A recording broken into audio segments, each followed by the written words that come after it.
हम आपको यह बताएंगे कि क्या संभल हिंसा के पीछे एक बहुत बड़ी साजिश हो सकती है।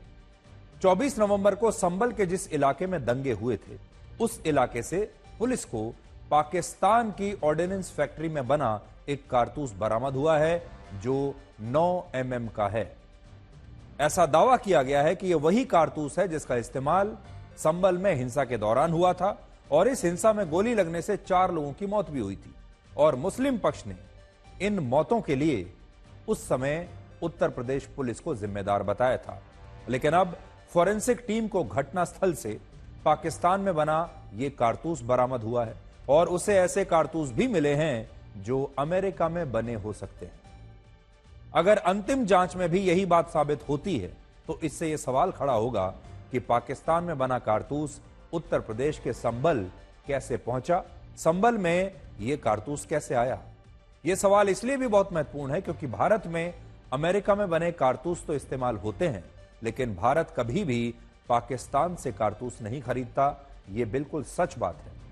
पाकिस्तान में बना कारतूस आतंकवादी ही यहां ला सकते हैं और आतंकवादी ही वहां से भारत में घुसपैठ करके इन कारतूसों को भारत लाते हैं, या ये कारतूस तस्करी के जरिए भारत आ सकते हैं। इसलिए अगर संभल में पाकिस्तान में बने कारतूस इस्तेमाल हो रहे हैं या हुए हैं तो ये एक बहुत चिंताजनक बात है और एक बहुत बड़ी साजिश की तरफ इशारा कर रहा है। संभल हिंसा के बाद लगातार संभल पुलिस की कार्रवाई जारी है और आज जब पुलिस के साथ ही जो पुलिस अधिकारी हैं, जो फॉरेंसिक की टीम है, वो इसी घटनास्थल पर पहुंची है। लेकिन यहाँ पर पुलिस के साथ जो फॉरेंसिक की टीम है वो यहाँ क्या करने आई है वो हम आपको दिखाते हैं। तो देखिए ये वो वेपन की जो कुछ यहाँ पर जो खाली खोखे हैं जो कि यहाँ से जो बरामद हो रहे हैं, पुलिस इनको जो यहाँ से जो बरामद कर रही है। ये देखिए, अगर हम इसको जो दिखाएं आपको, ये 32 बोर की वो गोली है। देखिए दूसरी गोली ये है जो कि खाली खोखा है, वो यहाँ पर जो बरामद किया गया है पुलिस के द्वारा। और इसके ठीक दूसरी तरफ अगर मैं आपको दिखाऊं तो देखिए वो 7 नंबर का जो वो मार्क जो है किया गया है, वहां पर भी जो है एक गोली जो है वहां पर बरामद की गई है। यहाँ बताया जा रहा है कि कुछ जो पाकिस्तानी मेड पिस्टल की जो वेपन्स की जो कुछ गोलियां हैं वो यहाँ पर बरामद हुई हैं। इसके ये वो वाइट घेरा है जिसके अंदर ये दोनों गोलियां जो है पड़ी हुई हैं। फिलहाल इसकी पूरी जांच पड़ताल पुलिस अधिकारी यहाँ पर कर रहे हैं। तो ऐसे में जिस तरीके से संभल में ये हिंसा हुई, इसके पीछे माना जा रहा था कि एक बड़ी कॉन्स्पिरेसी हो सकती है, एक बड़ी साजिश हो सकती है। और यही जिस तरीके से अभी फॉरेंसिक की टीम ने इस पूरी जांच पड़ताल के दौरान ये दोनों गोलियां यहाँ पर मौके पर बरामद की हैं, तो कहीं ना कहीं इससे ये अंदाजा और ये पूरी जो शंकाएं थी वो कहीं ना कहीं स्पष्ट होती दिखाई दे रही हैं, क्योंकि पाकिस्तान मेड पिस्टल की ये दोनों गोलियां जो बताई जा रही हैं और अभी भी फॉरेंसिक की टीम की लगातार कार्रवाई इस इलाके में जारी है। अभिनव माथुर, संभल, आज तक। तो देखिए कितना बड़ा सवाल है। आजकल हमने पाकिस्तान के बारे में ज्यादा बात करना बंद कर दिया है।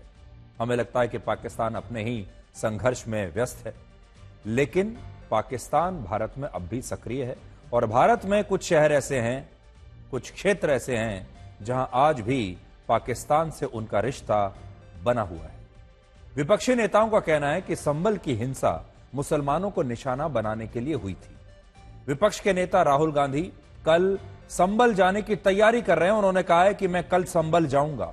और अखिलेश यादव ने आज लोकसभा में कहा है कि संभल में मुसलमानों के खिलाफ साजिश हुई है। लेकिन क्या आपको पता है कि जिस संभल के नाम पर मुस्लिम तुष्टीकरण की यह राजनीति हो रही है, उस संभल का कनेक्शन आतंकवादी संगठन ISIS और अल कायदा से भी पहले मिल चुका है। इसी साल सितंबर के महीने में NIA ने इसी संभल में कई ठिकानों पर छापा मारा था और ये सारे वो ठिकाने थे जिनका संबंध ISIS के साथ होने का शक है। इससे पहले वर्ष 2015 में दिल्ली पुलिस ने इसी संभल से अल कायदा के एक संदिग्ध आतंकवादी को गिरफ्तार किया था और संभल में हथियारों की तस्करी के मामले में भी बड़े स्तर पर कार्रवाई हुई है और ये बातें खुद उत्तर प्रदेश की पुलिस अब बता रही है। लेकिन हमारे ही अपने देश के विपक्षी नेता कह रहे हैं कि संभल की हिंसा का सारा दोष बीजेपी सरकार का है, बीजेपी का है और आरोपी बनाए गए सभी मुसलमान निर्दोष हैं। अचानक ये जो घटना हुई है, ये सोची समझी रणनीति के तहत वेल प्लान्ड हुआ है और वहां के भाईचारे को गोली मारने का काम हुआ है। जो घटना हुई है वो सोची समझी साजिश है। वहां जो खुदाई की बात लगातार अध्यक्ष महोदय देश में कोने कोने पर भारतीय जनता पार्टी और उनके सहयोगी और समर्थक शुभचिंतक बार बार खुदाई की जो बात कर रहे हैं अध्यक्ष महोदय, ये खुदाई जो है हमारे देश का सौहार्द, हमारे देश का भाईचारा, हमारे देश का गंगा जमुनी तहजीब को खो देगा। आज काफ़ी चौंकाने वाली एक चीज़ सामने आई है, जिसमें एक POF 9mm 68-26 लिखा हुआ एक फायर्ड केस मिला है, जो मतलब खोखा जिसको कहते हैं वो मिला है। एक 12 बोर का डायमीटर का ये एक लाल रंग का, जिसके पेंदे पे लिखा है Winchester made in USA number 12। तो इस तरीके कुल 6 फायर्ड केस या फिर मिस फायर वाले कार्ट्रिजेज आज इनको फॉरेंसिक टीम में चेकिंग के दौरान HHMD के साथ में मिले हैं। चौंकाने वाले कुछ तथ्य सामने आए हैं।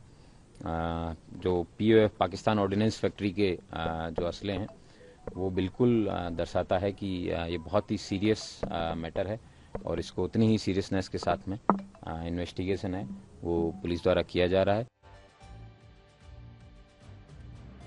जब भी हमारे देश में इस तरह की कोई सांप्रदायिक हिंसा होती है, आपको कुछ शब्द हमेशा सुनने को मिलते हैं। अभी थोड़ी देर पहले समाजवादी पार्टी के अध्यक्ष अखिलेश यादव ने भी कुछ शब्दों का प्रयोग किया। उन्होंने कहा हिंदू और मुसलमानों के बीच भाईचारा खराब हो रहा है, तो भाईचारा शब्द उन्होंने इस्तेमाल किया। उन्होंने गंगा जमुनी तहजीब के बारे में बताया। जब भी इस तरह का कोई तनाव होता है तो गंगा जमुनी तहजीब के बारे में जरूर कहा जाता है। और सौहार्दपूर्ण माहौल को खराब किया जा रहा है। सौहार्द, तो अगर आप 3 शब्दों पर जोर डालेंगे तो एक है भाईचारा, दूसरा है गंगा जमुनी तहजीब और तीसरा है सौहार्द। और कहा जा रहा है कि ये तीनों ही संभल में थे, यानी संभल में हिंदू और मुसलमानों के बीच भाईचारा था, वहां गंगा जमुनी तहजीब थी और वहां दोनों समुदायों और धर्मों के लोगों के बीच पूरा सौहार्द था। आगे बढ़ने से पहले आपको 1-2 बातें जाननी जरूरी है। पहली बात तो यह है कि संभल में कोई सांप्रदायिक दंगा नहीं हुआ है। हिंदू और मुसलमानों के बीच यह दंगा नहीं हुआ। यह हिंसा पुलिस और वहां के स्थानीय मुस्लिम नागरिकों के बीच हुई है। तो ये जो हिंसा है ये पुलिस और वहां के स्थानीय मुसलमानों के बीच की हिंसा है, जिस पर उन्होंने पहले पुलिस पर हमला किया। तो एक तो यह स्पष्टीकरण है। दूसरी बात यह है कि हम लगातार कई दिन से आपको यह बात बता रहे हैं कि संभल की जो जामा मस्जिद है उसके आसपास कुछ वर्ष पहले तक हिंदू पूजा पाठ किया करते थे। उसकी तस्वीरें भी हम आपको कई बार दिखा चुके हैं और बता चुके हैं कि वहां पर पूजा होती थी, लेकिन फिर कुछ वर्ष पहले इस पूजा को बंद कर दिया गया। हमने कई आसपास रहने वाले हिंदू परिवारों से बात की और उनसे पूछा, तो जानते हैं उन्होंने क्या कहा कि हम आपसे, पहले दिन तो उन्होंने हमसे बात कर ली, लेकिन यह कहा कि हम आपसे कैमरे पर बात तो कर रहे हैं, लेकिन हमारी तस्वीर मत दिखाइएगा, हमारा चेहरा मत दिखाइएगा, क्योंकि अगर यहां के लोगों ने हमें पहचान लिया तो फिर हमारी जान खतरे में आ जाएगी। सोचिए, वहां रहने वाले जो हिंदू हैं, वहां वैसे भी हिंदू अल्पसंख्यक हैं। संभल में लगभग 22 से 23% हिंदू आबादी है वहां पर, सिर्फ 22-23%। और ये सारे हिंदू कितने डरे हुए हैं कि ये आज तक के कैमरे के सामने अपना चेहरा नहीं दिखाना चाहते। कहते हैं हमारा चेहरा ढक दीजिएगा, नहीं तो हमारी जान खतरे में आ जाएगी। जब हम अगले दिन उनके घर गए और कुछ और लोगों से हमने बात की, ऐसे परिवारों से बात की जो यहां इस दरगाह, इस जामा मस्जिद के आसपास और इस परिसर में पूजा पाठ करते रहे हैं, अगली बार तो उन्होंने बात करने से ही मना कर दिया और उन्होंने कहा कि हम कैमरे पर कोई बात नहीं करेंगे, हम आपको वैसे बता सकते हैं मौखिक रूप से, लेकिन आप ना तो हमारा नाम लीजिएगा और ना चेहरा हमारा दिखाइएगा, क्योंकि हमारी जान खतरे में है। आज हम ये पूछना चाहते हैं कि अब ये पूरा भाईचारा कहां चला गया? ये गंगा जमुनी तहजीब कहां चली गई, जब वहां रहने वाले हिंदू आज कैमरे के सामने अपना चेहरा दिखाने से डर रहे हैं? अब गंगा जमुनी तहजीब कहां है और अब ये सौहार्दपूर्ण माहौल कहां चला गया? और अब आप ये देखिए कि संभल की शाही जामा मस्जिद से शुरू हुआ ये विवाद, यानी विवाद क्या है? हर मस्जिद के नीचे मंदिर ढूंढने का ये जो विवाद है, अब ये देश में एक बड़ा रूप ले चुका है। और आग की तरह फैल रहा है। एक शहर के बाद दूसरे शहर। हिंदू पक्ष ने अजमेर शरीफ की दरगाह के बाद अब दिल्ली की जामा मस्जिद पर भी अपना दावा कर दिया है। दिल्ली की जामा मस्जिद 368 वर्ष पुरानी है और इसका निर्माण मुगल काल में वर्ष 1656 में हुआ था। जामा मस्जिद जो दिल्ली की है बहुत मशहूर है, देश भर के लोग इसके बारे में जानते हैं। विशाल जामा मस्जिद है ये।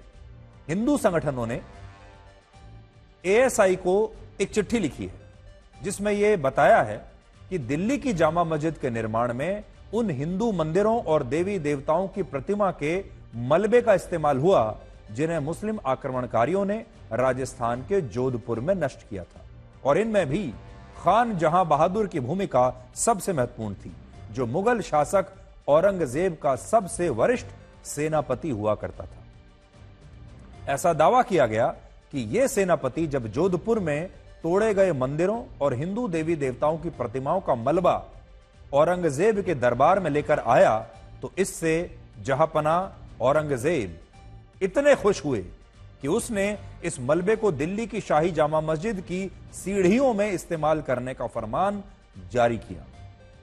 औरंगजेब चाहता था कि जब मुसलमान दिल्ली की शाही जामा मस्जिद में नमाज पढ़ने के लिए आए तो सीढ़ियों पर उनके कदम सबसे पहले उन्हीं सीढ़ियों पर पड़ें जिन सीढ़ियों के नीचे हिंदू देवी देवताओं की प्रतिमाओं और मंदिरों का मलबा दफन है।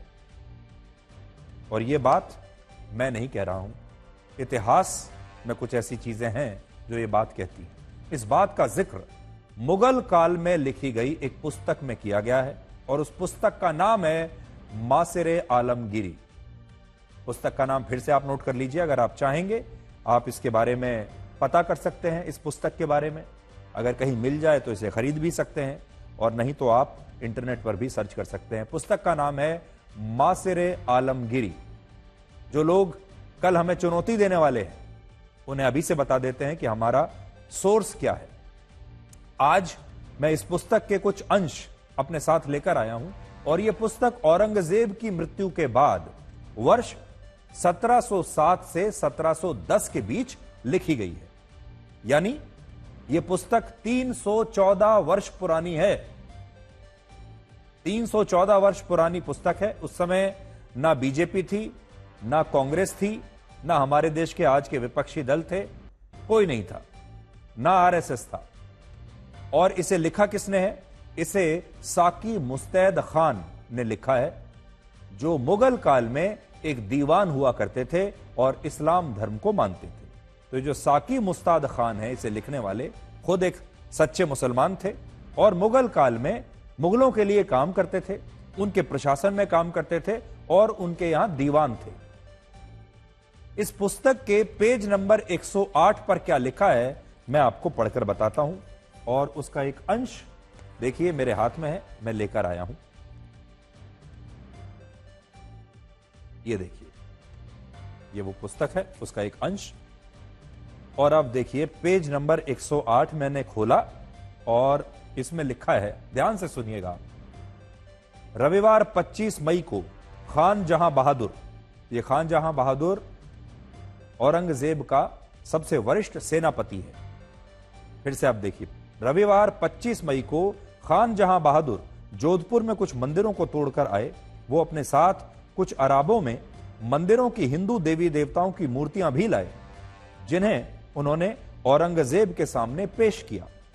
इस काम के लिए औरंगजेब ने उनकी बहुत तारीफ की और साथ ही आदेश दिया कि इन मूर्तियों को, जिन्हें ज्यादातर सोना, चांदी और कांसे और तांबे से सजाया गया था, जिलाऊ खाना मतलब सामने परिसर के नीचे और जामा मस्जिद की सीढ़ियों के नीचे लगवा दिया जाए, ताकि इनके ऊपर चलते हुए मुसलमान मस्जिद में नमाज पढ़ने के लिए आएं और इन्हें पैरों से हर रोज कुचला जाए।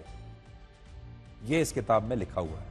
यानी जामा मस्जिद की सीढ़ियों के नीचे हिंदू मंदिरों और हिंदू देवी देवताओं की मूर्तियों के मलबे को लगाने के पीछे जो मंशा थी औरंगजेब की, वो ये थी कि मुसलमान मस्जिद में नमाज पढ़ने के लिए जब आएंगे तो वो इन प्रतिमाओं को, हिंदू देवी देवताओं की प्रतिमाओं को पैरों से हर रोज कुचल कर जाए। अगला पन्ना पलटता हूं, पेज नंबर 109। ये मैं आगे आपको, ये भी बड़ा दिलचस्प है, थोड़ी देर के बाद आपको मैं बताऊंगा इसके बारे में, अभी थोड़ा सा आप इंतजार कर लीजिए। हिंदू पक्ष का कहना है कि जो पुस्तक मुगल काल में लिखी गई वो गलत कैसे हो सकती है। उस समय तो पूरा इतिहास मुगल ही लिख रहे थे, और कहते हैं कि जो इतिहास शक्तिशाली लोग लिखते हैं, और उस समय का जो इतिहास है वो मुगलों ने लिखा। उस समय के जो बड़े बड़े शासक थे उन्होंने अपना इतिहास अपने हिसाब से लिखवाया, और उसी इतिहास को आज हम पढ़ रहे हैं। और इसीलिए अब एएसआई को दिल्ली की शाही जामा मस्जिद का भी सर्वे करना चाहिए, ऐसा हिंदू पक्ष ने लिखा है। लेकिन आज हिंदू पक्ष को भी यह बात पता होनी चाहिए कि जब जोधपुर में हिंदू मंदिरों को तोड़ा गया और औरंगजेब ने हिंदू देवी देवताओं के इस मलबे को दिल्ली की शाही जामा मस्जिद की सीढ़ियों में लगाने का फरमान दिया, तब हमारे देश के बहुत सारे हिंदू राजा क्या कर रहे थे। हिंदू राजा औरंगजेब से उन्होंने जंग क्यों नहीं लड़ी? हिंदू राजाओं ने इन देवी देवताओं की, इन मंदिरों की रक्षा क्यों नहीं की? ये सारे हिंदू राजा असल में कहां थे? तो उसके बारे में भी थोड़ा सा एक कड़वा घूंट आपको आज आपको पीना पड़ेगा, और जो हिंदू पक्ष है उसको भी जरा हम थोड़ा सा इतिहास का ये कड़वा घूंट पिलाते हैं। तो उस समय बहुत सारे हिंदू राजा औरंगजेब के साथ मिल गए थे। उन्होंने औरंगजेब के सामने आत्मसमर्पण कर दिया था। मुगल काल में या उससे पहले जब मुस्लिम आक्रमणकारी आए तो बहुत कम हिंदू राजाओं ने उनके साथ संघर्ष किया, उनके साथ युद्ध लड़ा, लेकिन बहुत हिंदू राजा ऐसे भी थे जिन्होंने अपना राजपाट बचाने के लिए उनके साथ समझौता कर लिया। और जिस पुस्तक को मैं आज आपके सामने पढ़ रहा हूं, यानी जिसका नाम अभी मैंने आपको बताया, मासिर आलमगिरी, उसी पुस्तक में कुछ और भी लिखा है। इस पुस्तक के पेज नंबर 109 पर क्या लिखा है, अब जरा ये देखिए। 109 नंबर पेज निकालते हैं इसका। तो इसी पुस्तक में अंग्रेजों, मुगलों के जमाने में जो दीवान थे साकी मुस्ताद खान, वो लिखते हैं, सोमवार 26 मई को राव राय सिंह के पुत्र इंद्र सिंह को जोधपुर का राजा नियुक्त किया गया। इस दौरान राजा इंद्र सिंह को एक विशेष वस्त्र, एक तलवार, गहने और सोने के साज के साथ एक घोड़ा, एक हाथी, तुग और ड्रम दिए। इसके बदले में राजा इंद्र सिंह ने अपनी खुशी से मुगलों को 36 लाख रुपए दिए। उस समय के 36 लाख रुपए हमारे देश का एक हिंदू राजा औरंगजेब को देता है, अपनी खुशी से 36 लाख रुपए देता है। क्यों देता है? तो राजा इंद्र सिंह ने खुशी से मुगलों को 36 लाख रुपए दिए उस समय के, जो मुगलों ने बड़ी प्रसन्नता के साथ स्वीकार कर लिए। यह परंपरा थी कि जो राजा नियुक्त होता है उसके माथे पर मुगल शासक अपने हाथों से तिलक लगाता है, और यहां असद खान को ऐसा करने के निर्देश दिए गए। तो हमारे इतिहास की एक कड़वी सच्चाई तो यह है कि एएसआई की अगर आप सारी रिपोर्ट्स पढ़ेंगे, जो सरकारों ने, अलग अलग सरकारों ने कभी देश के सामने आने नहीं दी, क्योंकि इस पूरे मामले पर एएसआई का जो सर्वे है, एएसआई के जो दस्तावेज हैं, वो सबसे महत्वपूर्ण है। तो एएसआई की अगर रिपोर्ट आप पढ़ लेंगे तो आपको पूरा इतिहास समझ में आ जाएगा। तो एएसआई का जब आप रिपोर्ट पढ़ेंगे, उसमें ज्यादातर आपको यह दिखाई देगा कि इस देश में बहुत सारे शहर ऐसे हैं जहां पर जो मस्जिदें बनी हुई हैं उनके नीचे मंदिर ही दफन है। लेकिन उन्हीं रिपोर्ट्स में और उस जमाने के जो इतिहास के जो गवाह हैं, इस तरह की पुस्तकें, उनमें आपको यह भी पता चलेगा कि उस समय के हिंदू राजाओं ने इन मंदिरों को बचाने के लिए कुछ नहीं किया। हिंदू राजाओं ने सिर्फ अपना राजपाट देखा, और कुछ अपवादों को अगर हम छोड़ दें तो जो मैंने आपको बताया कि उस समय जो परंपरा थी, मुगल शासक जो हैं वो राजा को नियुक्त करता था और उसके माथे पर मुगल शासक अपने हाथों से तिलक लगाता था, तो ये भी हिंदू राजा ही हैं। इतिहास की ये जो कड़वी गोली है, ये भी आपको आज खानी पड़ेगी, निगलनी पड़ेगी। अब आप ये देखिए कि मस्जिदों के सर्वे की ये मांग सिर्फ यहीं रुकने वाली नहीं है, ये मांग अब बहुत आगे तक जाएगी। हिंदू पक्ष का दावा है कि उत्तर प्रदेश में बदायूं की जामा मस्जिद के नीचे भी एक हिंदू मंदिर है, जिसे प्राचीन काल में नीलकंठ मंदिर कहते थे।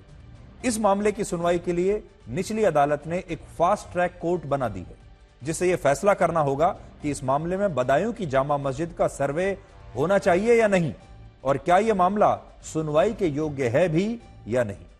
अजमेर शरीफ की दरगाह की तरह यह मस्जिद भी 800 वर्ष पुरानी है, जिसकी वजह से मुस्लिम पक्ष यह कह रहा है कि 800 वर्ष पुरानी मस्जिद के नीचे हिंदू मंदिर कैसे हो सकता है। लेकिन हिंदू पक्ष का कहना है कि उत्तर प्रदेश के सरकारी दस्तावेजों में स्पष्ट रूप से लिखा है कि 13वीं शताब्दी में इस मस्जिद का निर्माण हिंदू मंदिरों के मलबे और अवशेषों से हुआ था, और इन दस्तावेजों का डिस्ट्रिक्ट गैजेटियर्स भी ये कहते हैं, इन दस्तावेजों के जो आप अभी अपनी टीवी स्क्रीन पर देख सकते हैं, और इसमें स्पष्ट रूप से यह लिखा है कि बदायूं की जामा मस्जिद का निर्माण भी हिंदू मंदिरों को तोड़कर किया गया था। अब एक बड़ा सवाल यहां पर यह भी आता है, जो हम बार बार पहले भी आपके सामने ये बात कहते रहे हैं, कि उस समय के जो शासक थे, मुगल शासक थे, और जो मुस्लिम आक्रमणकारी थे जिन्होंने यहां आकर शासन किया, उनके पास तो इतनी जमीन थी, इतनी भूमि थी, और वो कहीं भी इन मस्जिदों को बना सकते थे, कहीं भी इन दरगाहों को बना सकते थे। तो फिर उन्होंने हर जगह उन्हीं स्थानों को क्यों चुना जहां मंदिर पहले से बने हुए थे? मंदिरों के ऊपर ही इन मस्जिदों को क्यों बनाया? पहली बात। दूसरा, उनके पास तो इतना पैसा था, इतने संसाधन थे, उन्होंने वो कहीं भी चाहते तो बिल्डिंग मटेरियल ले सकते थे। हमेशा उन मंदिरों के मलबे से ही उन्होंने इन मस्जिदों को क्यों बनवाया? ये एक सवाल आज खड़ा होता है। क्या उनके पास सामान की कमी थी, बिल्डिंग मटेरियल की कमी थी कि वो मस्जिद बना नहीं सकते? उनके पास ईंटों की कमी थी? उनके पास तो सब कुछ था। तो फिर इस मलबे को दोबारा रीयूज करने की क्या आवश्यकता थी? इसके पीछे कोई ना कोई मंशा उनकी जरूर रही होगी। और तीसरी बात, हम बार बार आपको यह कहते हैं कि उसके बाद अंग्रेज भी आए इस देश में, 200 वर्षों तक अंग्रेजों ने भी राज किया, लेकिन आपको कहीं यह सुनने को नहीं मिला होगा कि अंग्रेजों की किसी चर्च के नीचे भी कोई हिंदू मंदिर दबा हुआ है, या अंग्रेजों ने कोई चर्च हिंदू मंदिर को तोड़कर उसके मलबे से बनाई है। अब देखिए, ये जो बातें हैं, इनके अलावा वर्ष 1875 से 1878 के बीच एएसआई द्वारा तैयार की गई सर्वे रिपोर्ट में यह लिखा है कि यह मस्जिद उसी हिंदू मंदिर के स्थान पर बनी है जिसका निर्माण तोमर वंश के राजा महिपाल के शासन में हुआ था। उन्होंने इस मंदिर को हरमंदर का नाम दिया था, और यह रिपोर्ट भी एएसआई के पहले ब्रिटिश डायरेक्टर जनरल, एएसआई के पहले British DG general A Cunningham ने आज से 150 वर्ष पहले तैयार की थी। अगर एएसआई की 150 वर्ष पुरानी रिपोर्ट और सरकार के दस्तावेज ये कहते हैं कि इस मस्जिद का निर्माण हिंदू मंदिरों को तोड़कर हुआ है, तो इससे एक बात स्पष्ट है कि बाकी मस्जिदों की तरह इस मस्जिद को लेकर भी हिंदू पक्ष का दावा तथ्यों के आधार पर है, जिसके कारण अदालत में इस पर सुनवाई हो रही है। संयोग की बात यह है कि बदायूं की यह मस्जिद वर्ष 1210 से 1223 के बीच बनी। दिल्ली का कुतुब मीनार वर्ष 1199 में बना। कुतुब मीनार में कुव्वत उल इस्लाम मस्जिद वर्ष 1198 में बनी। अजमेर शरीफ की दरगाह वर्ष 1236 में बनी, और अजमेर में ही 2.5 दिन के झोंपड़े का निर्माण वर्ष 1192 में हुआ। इनके बीच क्या रिश्ता है? यानी इन सभी मस्जिदों और दरगाहों का निर्माण एक ही दौर में हुआ, और आज इन्हीं सभी मस्जिदों को लेकर विवाद हो रहा है। इससे यह पता चलता है कि वर्ष 1192 में जब पहली बार उत्तर भारत में मुसलमानों का शासन आया, तब मुस्लिम आक्रमणकारियों ने मंदिरों को तोड़कर हर जगह मस्जिदें बनाई, और अब एक ही कालखंड में बनी इन सारी मस्जिदों और दरगाहों को लेकर यह संघर्ष शुरू हो गया है। दावा ये पेश किया गया है कि ये जो डिस्प्यूटेड जगह है, ये नीलकंठ महादेव का मंदिर है, और इसमें पूजा अर्चना करने की अनुमति दी है। तो कोर्ट ने क्या फैसला दिया है? कोर्ट ने अभी कोई फैसला नहीं दिया है, उसी पर सुनवाई चल रही है। उन्होंने ये कहा है कि ये सूट जो है मेंटेनेबल नहीं है, कि ये मुकदमा चलने के लायक नहीं है, क्योंकि इसमें कुछ लीगल फ्लॉज हैं। तो कॉज ऑफ एक्शन नहीं है हमारे खिलाफ कोई। वहां पर जो है मस्जिद ही है, 15 अगस्त 47 को भी मस्जिद थी। ये इन्हीं के डॉक्यूमेंट से, जो इन्होंने दावा दायर किया है, उसी से ये चीज साबित हो रही है। पर्याप्त साक्ष्य है हमारे पास, और ये साक्ष्य स्वयं वो मानते हैं कि पुरातत्व विभाग की चीज है। 1920 में पुरातत्व विभाग ने अपने कब्जे में गजेटियर में लेकर के उसको प्रकाशन कर दिया। ये पुरातत्व विभाग की चीज है। अनाधिकृत रूप से कोई अगर बैठ जाता है तो उसका राइट नहीं हो जाता। आज अगर आप ये सोच रहे हैं कि ये मांग कुछ मस्जिदों तक सीमित रहेगी तो आप शायद गलत हैं। इस समय आप मेरे हाथ में ये जितने भी दस्तावेज देख रहे हैं, देखिए ये आज मैं कुछ दस्तावेज आपके सामने लेकर आया हूं और ये काफी बड़े दस्तावेज हैं, काफी पन्ने हैं इसमें। देखिए ये सारे दस्तावेज, ये जो दस्तावेज इस समय आप मेरे हाथ में देख रहे हैं, ये सारे दस्तावेज एएसआई की उन सर्वे रिपोर्ट्स के हैं जो आज से 150 वर्ष पहले प्रकाशित हुई थी। ये सारे के सारे जो सर्वे हैं ये एएसआई ने देश भर के अलग अलग शहरों में अलग अलग स्थानों पर किए हैं। और ये जो लिस्ट है, इतनी लंबी लिस्ट है कि आपको पढ़ने में भी बहुत समय लगेगा। ये जो सारी लिस्ट आप देख रहे हैं, ये देखिए, ये उन स्थानों की है जहां पर 150 वर्ष पहले एएसआई ने सर्वे किए थे। देखिए मैं आपको ध्यान से दिखा देता हूं, सबके नाम है। क्या है इनमें? इनमें मथुरा, काशी, दिल्ली, रामनगर, बोध गया, इलाहाबाद, हरिद्वार, उदयपुर, मंडी और मालदा से लेकर यह बताया गया है कि इन सभी स्थानों पर पहले मंदिर हुआ करते थे और बाद में इन मंदिरों को तोड़कर मस्जिदें बनाई गई, या इन स्थानों पर मस्जिदों और इस्लामिक ढांचों को लेकर अब विवाद है। सबके नाम है इसमें। और इसके अंदर जो मैं आपको दिखा रहा था, इस लिस्ट में सैकड़ों जगहों के नाम है, सैकड़ों। ये सारी रिपोर्ट्स उस समय तैयार हुई जब ना तो भारत में आरएसएस था, ना भारत में बीजेपी थी, ना ही भारत में कांग्रेस का गठन हुआ था। आज एक बड़ा सवाल यह भी है कि क्या कांग्रेस पार्टी इन तथ्यों को जानती थी और इसीलिए वो वर्ष 1991 में प्लेसेस ऑफ वर्शिप एक्ट नाम का यह कानून लेकर आई। यह कानून भारत के मूल संविधान का हिस्सा नहीं था। 26 जनवरी 1950 को जब भारत का संविधान लागू हुआ तब इसमें ऐसे किसी कानून का कोई उल्लेख नहीं था। और इस कानून के जनक, हमारे संविधान के जनक डॉक्टर भीमराव अंबेडकर नहीं थे।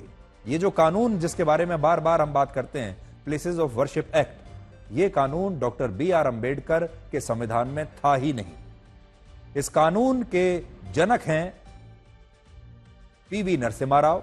इस कानून की जनक है कांग्रेस पार्टी, जिसने वर्ष 1991 में पी.वी. नरसिम्हा राव की सरकार के दौरान यह प्रावधान बनाया कि अयोध्या को छोड़कर देश में सभी धार्मिक स्थलों की उसी यथास्थिति को बरकरार रखा जाएगा जो 15 अगस्त 1947 से पहले थी।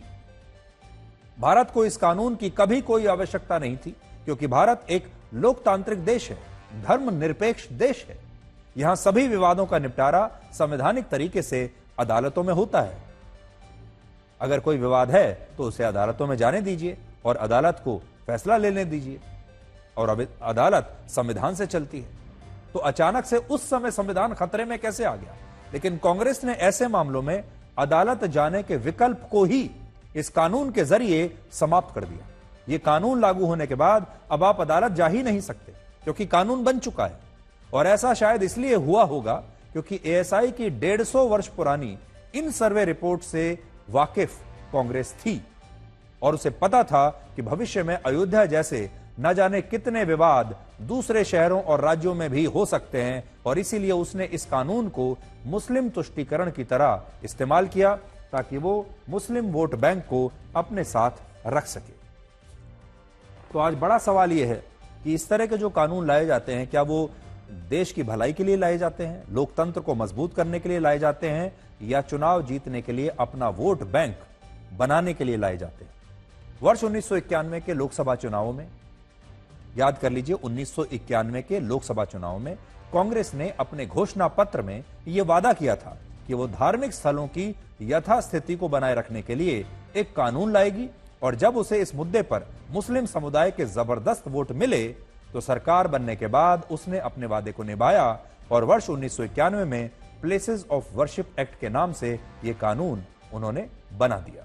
आज मैं अपने साथ एक रिसर्च पेपर भी लाया हूं जिसमें यह बात लिखी है, और मैं आपको पढ़कर बताता हूं कि कांग्रेस के मैनिफेस्टो में क्या लिखा था इस रिसर्च पेपर के जरिए। पहली बात तो उन्होंने लिखी है, the Congress will find negotiable settlement of Ram जन्मभूमि बाबरी मस्जिद इशू। तो यह बात कांग्रेस कह रही है कि हम राम मंदिर और बाबरी मस्जिद के बीच का जो विवाद है इसका एक हल हम निकालेंगे, और नेगोशिएबल सेटलमेंट मतलब आपसी भाईचारे के साथ दोनों पक्षों के साथ नेगोशिएट करके इसका हल निकालेंगे। लेकिन अगला जो पॉइंट है वो सुनिए, the Congress government will introduce and pass a bill to maintain the status quo as on 15th August 1947 in respect of all places of worship and to foreclose any new controversy। तो कांग्रेस यह वादा करती है कि जब हमारी सरकार बन जाएगी तो हम एक नया कानून लेकर आएंगे जो 15 अगस्त 1947 के दिन सभी धार्मिक स्थानों की यथास्थिति को बरकरार रखेगा, ताकि ऐसे किसी भी धार्मिक स्थान को लेकर आगे चलकर अब कोई और विवाद खड़ा ना हो जाए। उन सारे विवादों को खत्म करने के लिए एक कानून वो लेकर आ गए, और उन्होंने सोचा कि ये विवाद अब कभी सामने नहीं आएंगे। लेकिन ये विवाद अब भी आ रहे हैं, क्योंकि लोकतंत्र में जब आप कानून बनाकर लोगों की भावनाओं को दबाने की कोशिश करते हैं तो वो भावनाएं कुछ समय के लिए तो दब जाती हैं, लेकिन हमेशा के लिए नहीं। आज यही कानून हिंदू पक्ष के दावों को चुनौती देने के लिए मुस्लिम पक्ष का सबसे बड़ा हथियार भी है, और इसके लिए शायद कांग्रेस को मुसलमानों को हमेशा मुसलमानों के वोट मिलते रहेंगे, क्योंकि एक तरीके से इस कानून के जरिए कांग्रेस ने मुसलमानों का दिल जीत लिया।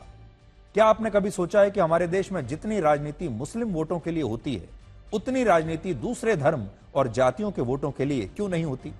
इसका कारण यह है कि इस देश में मुसलमानों के 15% वोट हैं, और ये वोट किसी भी पार्टी को एक मुश्त तरीके से मिलते हैं, जबकि बाकी के धर्म और जातियों के वोट एक मुश्त तरीके से किसी एक पार्टी को नहीं जाते।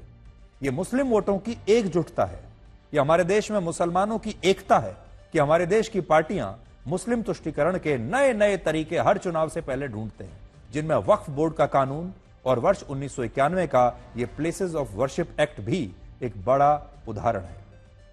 ये सब कुछ चुनाव जीतने के लिए किया जाता है। ऐतिहासिक दस्तावेज इस बात की पुष्टि करते हैं कि इस देश में बहुत सारी मस्जिदों के नीचे हिंदू मंदिर हो सकते हैं, और जैसे मैं आपको बता रहा था, ये सारे जब आप एएसआई की रिपोर्ट्स पढ़ेंगे तो इन सब में यही लिखा है। इसलिए अगर आप ये रिपोर्ट्स पढ़ें, और जब मैं आपको उन जगहों की सूची में आपको दिखाऊं, ये देखिए जो कितने पन्ने हैं मेरे पास, 1 2 3 4 5 6 पन्ने हैं जिसमें दोनों तरफ लिखा है। तो आप ये समझ लीजिए कि 12 पन्ने हैं। 12 पन्नों में सिर्फ उन शहरों के, मस्जिदों के और उन साइट्स के नाम लिखे हुए हैं जहां जहां एएसआई ने सर्वे किए हैं। देखिए ये आप देखते जाइए। तो एएसआई ने उस समय 150 वर्ष पहले इतनी सारी जगह पर अपने सर्वे किए हैं, और ये जितने भी सर्वे की रिपोर्ट अगर आप पढ़ेंगे आज, तो आपको एक ही बात समझ में आएगी कि ये हमारे इतिहास का हिस्सा है। ऐसा हुआ था, और जब मुगल शासक यहां पर थे, जब मुस्लिम आक्रमणकारी इस देश में आए थे, तो उन्होंने ऐसा किया था। एक जगह नहीं, 2 जगह नहीं, 50 जगह नहीं, 100 जगह नहीं, सैकड़ों हजारों स्थानों पर उन्होंने यही किया। यह हमारा इतिहास कहता है। तो पहली बात तो यह है कि यह हमारे देश का इतिहास है, और इस इतिहास को झुठलाया नहीं जा सकता कि मुस्लिम शासकों ने हिंदुओं के मंदिर तोड़े थे, हिंदुओं का दमन किया था, उनका धर्म परिवर्तन करवाया था, अत्याचार किया था। यह हुआ था, इसे कोई झुठला नहीं सकता। यह कड़वा सत्य है जिसे आज हमारी जो पीढ़ी है, चाहे हिंदुओं की हो चाहे मुसलमानों की हो, उसे इस बात को समझना होगा। इसके साक्ष्य और सबूत हैं, और आज जरूरी है कि इन तथ्यों को सबसे पहले तो स्वीकार किया जाए, इन सबूतों को स्वीकार किया जाए। ये जो एएसआई की रिपोर्ट 150 वर्ष पहले की है, इसे पढ़ा जाए, इसे स्वीकार किया जाए, और यह भी देखा जाए कि ये रिपोर्ट्स आज तक हमारे देश की जनता तक कभी पहुंची क्यों नहीं। अगर आप मुझसे पूछेंगे तो इस पूरे मामले का निष्कर्ष यह है कि हमारे देश के इतिहास को झुठलाया नहीं जा सकता। दूसरा, सही इतिहास जानने का हक इस देश के हर नागरिक को है। तीसरा, हिंदू पक्ष ने यह सब जानते हुए भी कोई दंगा फसाद नहीं किया है, कोई सांप्रदायिक दंगा नहीं किया है। हिंदू पक्ष ऐसा नहीं है कि सड़कों पर उतर आया हो और उसने सड़कों पर दंगे करने के बाद अपनी यह मांग मानी हो। चौथी बात, हिंदू पक्ष संवैधानिक तरीके से इस देश की अदालतों में गया और संवैधानिक रूप से अपनी लड़ाई लड़ रहा है। जैसा हमने कहा कि उसने कोई सांप्रदायिक हिंसा नहीं की है, सड़कों पर जुलूस नहीं निकाल रहे हैं। इस देश में अदालतें हैं, इस देश में कानून है, संविधान है, और हिंदू पक्ष बाकायदा संविधान का सहारा ले रहा है, अदालतों का सहारा ले रहा है, और यह लड़ाई कानूनी लड़ाई है जिसमें किसी को कोई समस्या नहीं होनी चाहिए। पांचवा पॉइंट, भारत में आज भी प्लेसेस ऑफ वर्शिप एक्ट लागू है, जिसकी वजह से देश की हर मस्जिद को, हर दरगाह को संवैधानिक सुरक्षा प्राप्त है।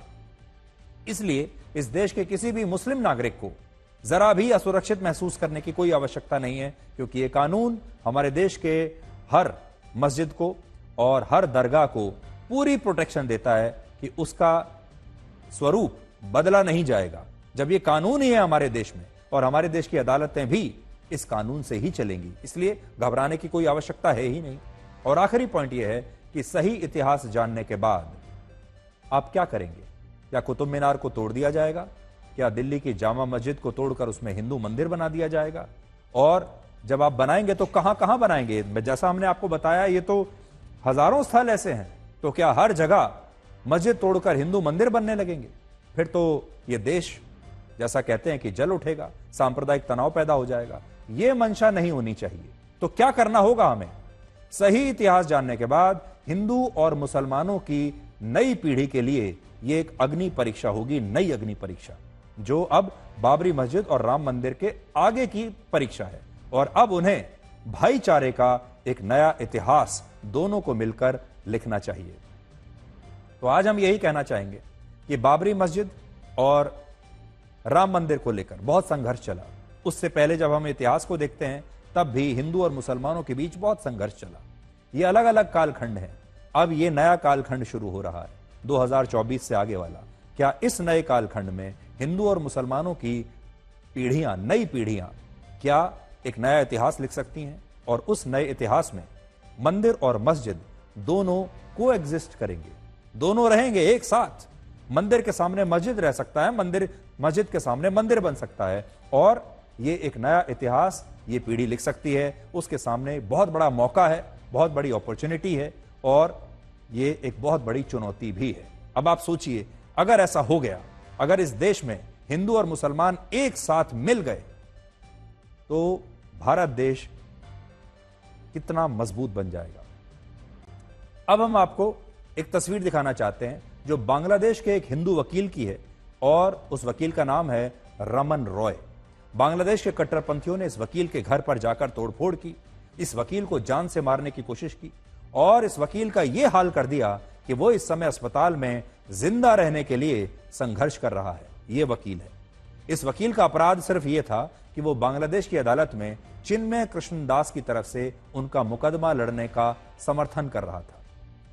चिन्मय कृष्णदास पिछले कई महीनों से बांग्लादेश में अल्पसंख्यक हिंदुओं के खिलाफ हिंसा को रोकने के लिए एक कानून बनाने की मांग कर रहे थे, लेकिन पिछले महीने बांग्लादेश की सेना ने उन्हें देशद्रोह के आरोप में गिरफ्तार कर लिया और जेल में डाल दिया। इस्लामिक कट्टरपंथियों ने धमकी दी कि जो वकील उनका मुकदमा लड़ेगा उसका अंजाम बहुत बुरा होगा, और इन कट्टरपंथियों ने यही किया और इस वकील के घर में घुसकर उसकी यह हालत कर दी। इस हमले के बाद अब बांग्लादेश में एक भी वकील चिन्मय कृष्णदास का मुकदमा लड़ने के लिए तैयार नहीं है।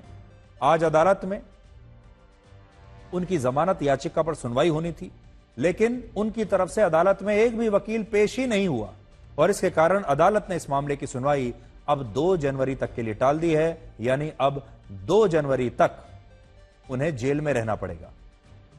आज आप इन तस्वीरों को भी देखिए जिसमें बांग्लादेश के वकील खुलेआम यह धमकी दे रहे हैं कि जो भी चिन्मय कृष्णदास का मुकदमा लड़ेगा उस वकील को सरेआम पीटा जाएगा। खुद देख लीजिए बांग्लादेश की अदालतों के वकील कैसे किसी भी वकील को इनका मुकदमा लड़ने से रोक रहे हैं। ये वकील कह रहे हैं बांग्लादेश के कि जो भी वकील चिन्मय कृष्णदास का मुकदमा लड़ने की कोशिश करेगा उसका हाल हम ऐसा कर देंगे कि वो इसके बाद या तो जिंदा ही नहीं बचेगा या इस काबिल नहीं रहेगा। सोचिए, एक तरफ भारत है जहां आतंकवादी कसाब को भी एक फेयर ट्रायल दिया गया था, पूरा इंसाफ मिला। सरकारी वकील ने अदालत में कसाब की तरफ से मुकदमा लड़ा और उसे हर तरह की कानूनी मदद मिली। इसी देश में आतंकवादी याकूब मेमन की फांसी रुकवाने के लिए सुप्रीम कोर्ट को आधी रात को खुलवा दिया गया और आतंकवादी अफजल गुरु की फांसी को रुकवाने के लिए बड़े बड़े शिक्षाविद, वकीलों ने और बहुत सारे हमारे सो कॉल्ड धर्मनिरपेक्ष लोगों ने राष्ट्रपति को दया याचिका भेजी। इसके बावजूद लोग कहते हैं भारत में संविधान खतरे में है, भारत का लोकतंत्र खतरे में है, हमारी अदालतें बिकी हुई हैं और भारत में अल्पसंख्यक मुसलमान खतरे में हैं। और दूसरी तरफ बांग्लादेश है, जहां हिंदुओं के खिलाफ हिंसा का विरोध करने वाले एक पुजारी को देशद्रोह के आरोप में गिरफ्तार करके जेल में डाल दिया जाता है और अब अदालत में उसके खिलाफ मुकदमे का विरोध करने वाले वकील पर कट्टरपंथियों ने जानलेवा हमला किया है। आज उसे एक वकील तक नहीं मिल रहा और अब अदालत में एक भी वकील चिन्मय कृष्णदास का मुकदमा लड़ने के लिए तैयार नहीं है। इस सब के बावजूद बांग्लादेश का संविधान सुरक्षित है, न्यायिक व्यवस्था सुरक्षित है और बांग्लादेश में हिंदुओं को भी कोई खतरा नहीं है। भारत और बांग्लादेश में एक बड़ा अंतर यह है कि हमारे बहुत सारे विश्वविद्यालयों में भी ऐसे छात्र आज भी मौजूद हैं जो अफजल गुरु जैसे आतंकवादियों को महान बताते हैं, उनके समर्थन में नारे लगाते हैं, कहते हैं अफजल गुरु हम शर्मिंदा हैं, तेरे कातिल जिंदा हैं। लेकिन बांग्लादेश में ऐसा नहीं होता। बांग्लादेश की ढाका यूनिवर्सिटी में एक बहुत बड़ा विरोध प्रदर्शन हुआ है जिसमें भारत के खिलाफ आपत्तिजनक नारे लगाए गए हैं और इन छात्रों ने खुलेआम भारत और हिंदुओं के खिलाफ यूनिवर्सिटी के परिसर में भाषण दिए और कट्टरपंथी संगठन जमाते इस्लामी ने इन भाषणों की बड़ी तारीफ भी की है। तो ये बांग्लादेश के कॉलेज के छात्र हैं, यूनिवर्सिटी में पढ़ने वाले छात्र हैं जो भारत विरोधी नारे लगा रहे हैं।